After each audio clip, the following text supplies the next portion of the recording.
And I need to go to Issa, but I think I just want you to respond to that. Doesn't Robert have a point? Because so many Muslims across the No, he does not. If you hear my question, because so many Muslims across the Middle East feel this way. They feel that the problem in the Middle East is obviously dictatorship is a massive problem.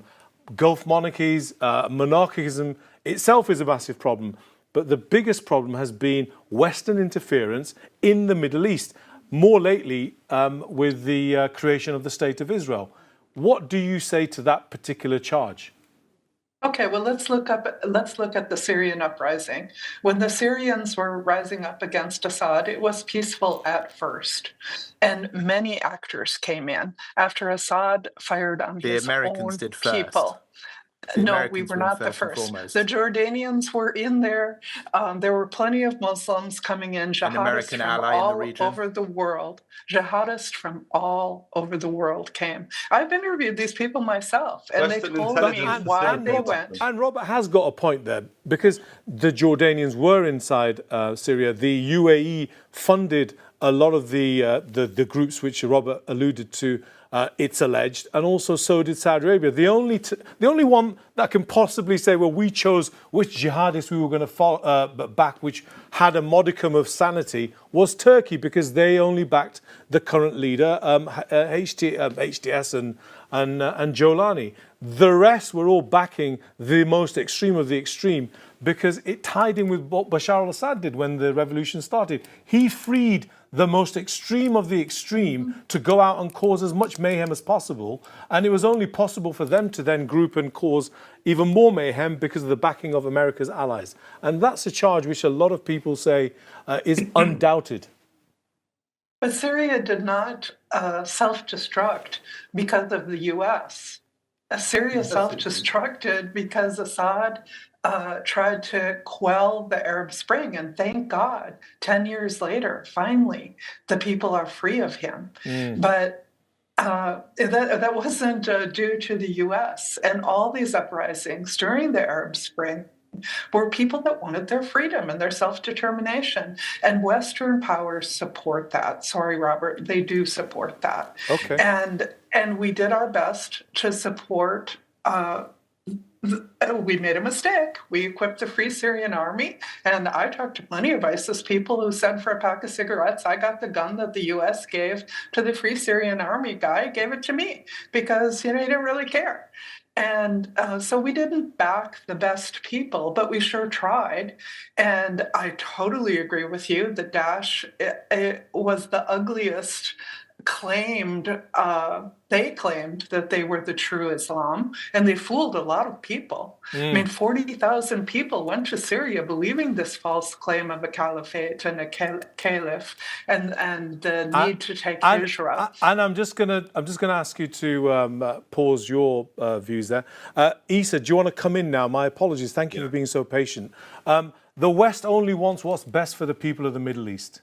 I mean, that's just the most laughable thing I've ever heard in my life. So, I mean, ignoring all the other atrocities. Yeah, I mean, ignoring all the atrocities America's committed around the world and in the Middle East. Let's look at Shamima Begum.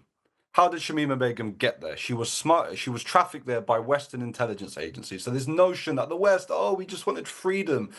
There were foreign fighters who were leaving the UK and who were being allowed to leave from the UK to go and join ISIS by the intelligence services here.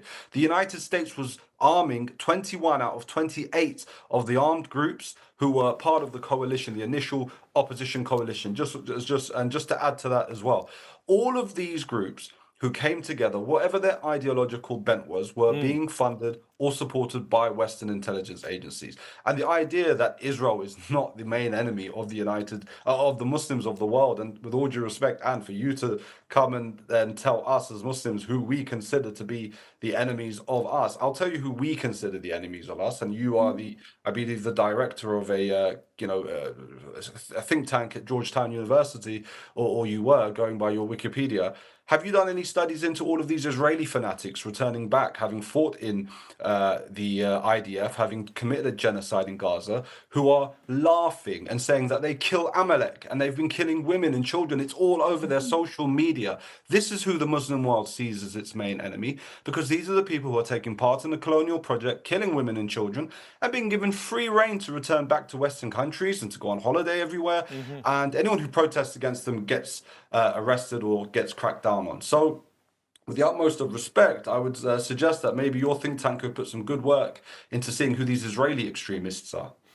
And go on. I totally agree with you that Israel is taking part in war crimes.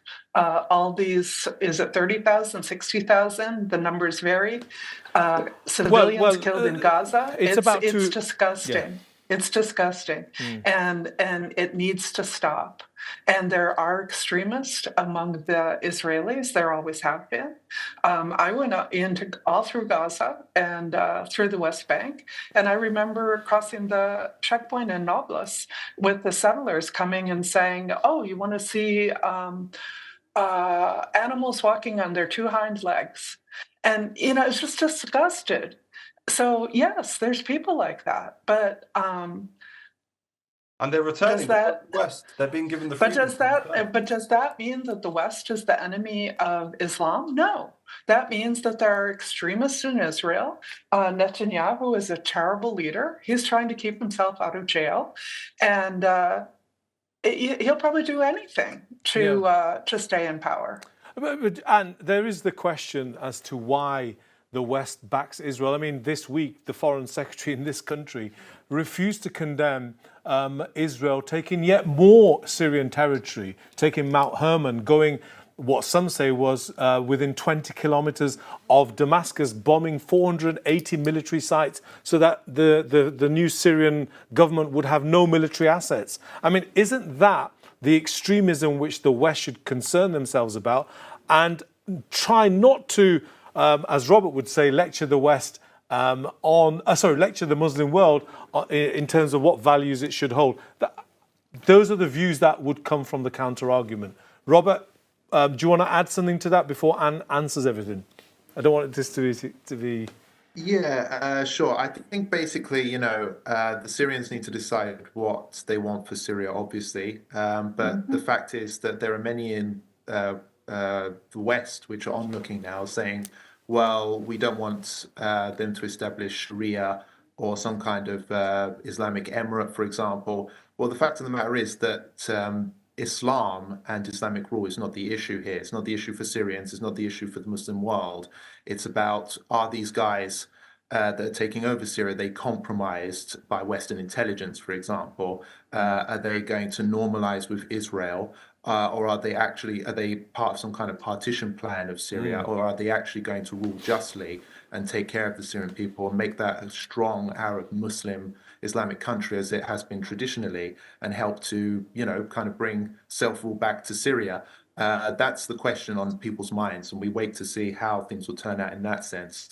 But again, it's this case that the Muslim world needs to get its affairs in order here, and this is something which the Syrian people are going to want to happen now. But what Syria does not need is Orientalists from the West dictating to them what they should and shouldn't be doing, how they should be governing themselves. Hopefully, it won't turn out to be that I think case. to be fair to Robert, Islamic rule, if it returns to Syria, Muslims everywhere are hoping and praying for that. The real Islam, not Daesh and the CIA-backed interpretation of what Islamic rule is, but real Islam, a just, fair Muslim system of governance which takes care of its citizens. Robert, that's what we need. To be fair to Anne, I think she did talk about Muslims choosing a just leader. So I think perhaps there's some agreement for all of us. Look, I'm afraid we're going to have to go to a break, and I want you to stay behind because obviously you've just come on. There's some issues that I want to discuss with you. To Robert, thank you so much for joining us. All the best of luck. And I think you're obviously touring the country. Thank you, Robert. I like what you just said. It's absolutely right. Thank you. Yeah. And